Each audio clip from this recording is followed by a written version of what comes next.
What's good, fight fans? Your Majesty speaking. So, with all the recent news of um, the sanctioning bodies, or the WBC, I should say, um, being greedy, it seems as though Dana White has taken this opportunity to introduce the fact that with his Zuffa boxing card, that they are going to be creating a Zuffa belt. Um, And to me, I think it may be the perfect time. Sometimes time, and I remember when PBC was talking about coming up with their own belt, a PBC belt, and it never happened. I think they may have tried to sue him or something, or whatever the case may be. But of course, we never got around to them doing that. And to be honest, I think at that time, PBC had the roster to be able to pretty much create their own league. Al Heyman probably had somewhere close to 200 fighters at the time, and but sometimes everything is about timing. And however, I think Dana White has come at the right time, and so apparently Zuffa Boxing had they had a card Sunday night. It looks as though they're going to be trying to take over Sunday nights, which is another smart thing because boxing has been known for the longest time to be on Saturday nights, especially with the football season kind of being over. It's a perfect opportunity to slide in and give the people some entertainment on a Sunday night. But however, I didn't watch the card. F.A. Ajagba versus Charles Martin was the main event. I must say, man, Dana White and Zuffa Boxing, for them to be put on 3 cards, they've had some decent fights and some decent fighters that I kind of wasn't expecting. I was expecting the Zuffa Boxing to kind of target the younger audience or the younger fighters. I'm sorry, the guys with little to no recognition who are looking for consistent fight dates more so than the guys that we know. But F.A. Ajagba, coming off not being undefeated anymore, perfect opportunity to go to Zuffa Boxing and get you some fight dates. And I think with the state of boxing, the way things are, Zuffa may be the way to go. But let's look at this and read this. It says Zuffa plans to build its own belt structure outside of the traditional system. Now, as we all know, the WBC, Terrence Crawford, the WBC, and Shakur Stevenson have had their outs over the past 2 months. And honestly, if you watch my previous video, you will know that my standpoint on why I felt the way I felt about Terrence Crawford not paying versus why I felt the way I felt about Shakur Stevenson not paying. Um, However, I do believe that the WBC, more than any of the other sanctioning bodies, are greedy. And to me, I believe that's why there is an opening and an opportunity for someone like Dana to come in and create a different belt structure that who knows in 5 to 10 years how people will look at it. So let's read what he says. F.A. Ajagba knocked out Charles Martin in 4 rounds. Dana White used the microphone to take aim at boxing's power structure. Perfect opportunity. Less than a week coming off of Shakur Stevenson getting stripped or vacating or whatever the case may be because he didn't pay for a belt that he didn't fight for. But perfect opportunity. Ajagba's right hand settled business in ring. White handled his outside it and ended the night by challenging boxing's belt systems. Eddie Hearn had labeled Zuffa's decision to stage Jai Obataia versus Brandon Glanton for a Zuffa cruiserweight title as cringe, questioning why anyone would dare wander outside the comforting arms of the alphabet committees and their sanctioning fees, which to me seems kind of fishy. Um, White, unsurprisingly, did not reach for a softer tone. I saw Eddie Hearn saying that the belt was cringy and all that stuff, White said. I don't think anybody looks at Eddie Hearn and says, oh, this guy's a visionary. I don't know how much I can agree with that. Now, I know that Eddie Hearn was the person that came over here with DAZN, and now DAZN is pretty much the primary home for boxing. So I don't know if I can totally agree with that, but let's see. The guy's been in boxing forever. I look at him like most politicians. You've done nothing in the sport except stay in the lane and play by all the rules and ride right along. You ended up becoming part of the problem, is what happened. Now that I definitely agree with. I definitely, like I said, I do believe that certain promoters can demand certain things with the roster that they have. I believe Al Heyman and the PBC was one, but I do agree. I do think these guys are just okay with riding along with what the past had already done.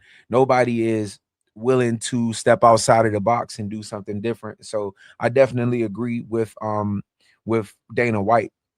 And that's part of the reason why these sanctioning body presidents and stuff feel like they can do what they want to do, is because they know nobody's going to push back. I'm 100% on board with what Dana White is saying so far. He says, I don't want to sit here and smash Eddie Hearn or anything, but Eddie Hearn works for his dad. I don't think he's come in and ever had any type of vision, whereas we do. We're going to change the entire sport. Now, I will say this. Boxing is such a non-traditional sport to where it's kind of scattered all over the place. Now, if you look at some of my previous videos, I am one to say that boxing needs some type of governing body, some type of commissioner, some type of something to kind of have consistency throughout the sport. Is that Dana White? I don't know, but I guess we'll see. The sport has been out there for over 100 years, and there's plenty of guys that are involved in the sport. There's plenty of money in the sport. Eddie Hearn and his dad have a lot of money. It's not like they can't compete. I just said that. I haven't even read this article yet, and I just said that I thought Al Heyman and them could have did it. Golden Boy had a huge stable at one point when he was working with Richard Schaefer before PBC kind of came in and stole all of their fighters. But I just think, and I also say this with other sports too, NBA for sure. A lot of these guys, LeBron James, it's too many people that have collected a decent amount of money from the sport for them to not be able to put their bread together and figure something out. We just keep going with the flow of what we believe we should be doing based on what history says, but in reality, you need people to come in and shake stuff up. They can't compete because they don't know how to compete. There's no vision. I agree. And that was the warm-up. White widened it to include Oscar De La Hoya and the sanctioning crowd. Absolutely. They don't stop talking. The WBC and Eddie Hearn all talk shit. Oscar De La Hoya talks. White said, we all know De La Hoya is blank mentally ill. The guy's talking all this blank, and his place is foreclosure. He is suing his fighter to try to stay with him. That is true. That's absolutely true. The man is speaking no lies detected. Oscar De La Hoya is in the middle of suing Virgil Ortiz so that Virgil Ortiz does not take a Boots fight. It's crazy. And this ain't the first time this happened. We've seen it with Ryan. We've also seen it with Canelo when it comes to De La Hoya. He has done a clapback Thursday recently. Has he done a clapback Thursday recently? I'm sorry. I would blank love to see an episode of Clapback Thursday this Thursday from Oscar De La Hoya. Everybody feels it. It's already happening. It's going to be a fun year. The WBC caught one too. Absolutely. I said what I was going to do, and I never said anything bad about the WBC or the IBF or any of them. Absolutely. Only thing I've heard them come in and say is that it should be one belt. And when I say them, I'm talking about Dana and Turkey. They've been coming in and saying that the sport needs to be cleaned up. There needs to be one belt. And so I can see how the WBC and any of the other sanctioning bodies may take offense to that. But like he said, I just said I'm not going to do business with him. I'm going to do my own thing. He zeroed in on Mauricio Suleiman. We're 3 fights in, and people are asking all these questions. And this guy Suleiman is incredible. White said he is incredible.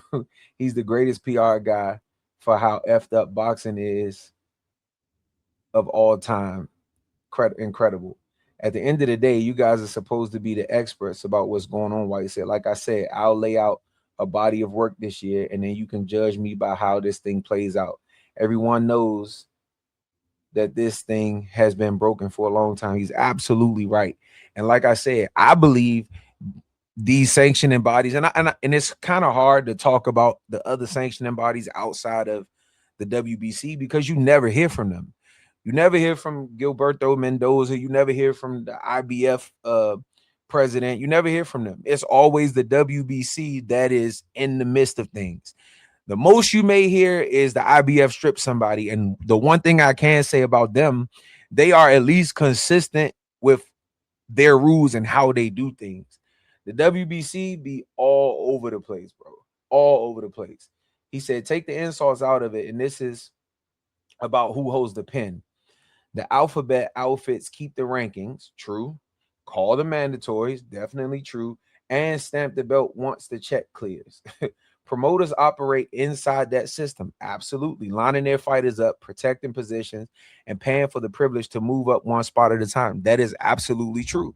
And that is why I said that boxing should have some type of governing body, not 6 or 7 different separate governing bodies that run things differently, but one consistent governing body that controls the sport as a whole. Because, like he said, as a promoter, if I got a relationship with the WBO, I can just call the WBO, hand them a couple $1,000 and say, look, I need such and such moved up to this spot or whatever the case may be. And like I said, when it's like that, you end up losing the integrity of the sport. And to me, that's why I feel like the sport has been failing for the past 10 years. For reasons like that, even though I know it has been taking place for so long, the issue is before the invention of social media, we had no understanding that that stuff was going on. But now that we do, it's just, I don't know, just all of it. The too many belts, like even with the having all of these belts, it's like, bro, a lot of these dudes that's champion would never even be champion had it been 1 belt or 2 belts. Somebody like, and this is no disrespect to him because I like him, Paulie Malignaggi would probably have never been a world champion if there was only 1 belt or if there was only 2 belts. Somebody like Adrian Broner would have never been a 4-division world champion if there was only 1 belt or 2 belts. That's just the reality of it. And so what we don't realize is in the long run, it waters down the sport because somebody like Adrian Broner is going to be able to say, well, I'm a 4-division champion. But you're a 4-division champion in an era where you can be a champion based on the fact that there's 4 different opportunities to be a champion versus when Muhammad Ali was fighting, it was only 2 belts. Or when Jack Johnson was fighting, it was only 1 belt. Or, you know, Willie Pep or any of them older guys, when they were fighting, it was only 1 belt. And so for them to be considered a 4-division champion back in those times, they would have to be a 4-division champion fighting whoever the best guy is in the 4 divisions. That's just the reality of it. And so stuff like this kind of waters it down. And I'm absolutely in 100% in agreement with what Dana White is saying, bro. He's not interested in waiting for a call from the committee. He wants the board in his office, the rankings on his paper, and the strap carrying his logo instead of 3 letters. And to me, once again, I'm objective. I can see it from both ways. I can see how this would allow Dana White to control everything too, and nobody will be able to tell him what to do. So I'm not one of them that's, you know, just going to side with somebody just, you know, just because, but I can see it both ways. But I do believe in order for there to be change, something got to change. We can't keep doing it this way and allowing this stuff to happen. In boxing, a belt has value when a fighter has to earn it the hard way. Absolutely correct. through eliminators against other prime heavyweights or any other weights who can punch back. Remove the path, and you are left with a nice photo and a new graphic package. White has made it clear he would rather write his own rankings and call his own mandatories. Next year will show whether his heavyweights are grinding through real eliminator fights against prime punchers or just trading leather inside the closed shop with a different logo on the belt. Yeah, I mean, I agree. And then, like you said, he's had 3 cards, and within his 3 cards, we've gotten, and granted, I know Charles Martin is over the hill, but when you're starting a new company, you're not going to get the best of the best. That's just the reality. When the zone started, they had to work their way up. They started off with I think it might have been Tevin Farmer, or it may have been Demetrius Andrade. And then eventually they were able to build up and get Triple G, and then Canelo, and now Danny Jacobs. And then, you know what I'm saying, they ended up getting more and more fighters.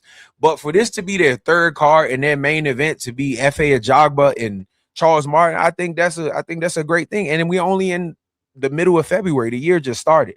So I'm willing to see how this plays out. I definitely agree with Dana White as to there needs to be one belt. People need to fight contenders to be able to get an opportunity to fight for the belt. That way, every time someone is fighting for the belt, they're fighting the best person that's available to fight. And I'm 100% in agreement with that. Like I said, instead of having a WBO, a WBC, a IBF, and you know what I'm saying, now whoever the champion is the champion, and then whoever would be that next champion will be the one contender, and you got to fight 2, and 2 got to fight 3. To me, that's the way it should be. That's the way it is in any other sport, and that's how we find out at the end of the day, when we have the Super Bowl, those are the best 2 teams. Unless somebody got injured or some shit like that, which you can't stop that. But 9 times out of 10, those are the best 2 teams available. The last, outside of this year, Super Bowl, you had Philly and you had Kansas City. Those were the best 2 teams. You know what I'm saying? Like, simple as that. But I like what Dana White is doing. Let me know what y'all think in the comments. If you have not hit the like button, please do so. Also, subscribe to the channel and hit the notification bell so that you will be notified when I drop future videos. Also, if you have not subbed to my social media channels, they are in front of you. Please do so. And until next time.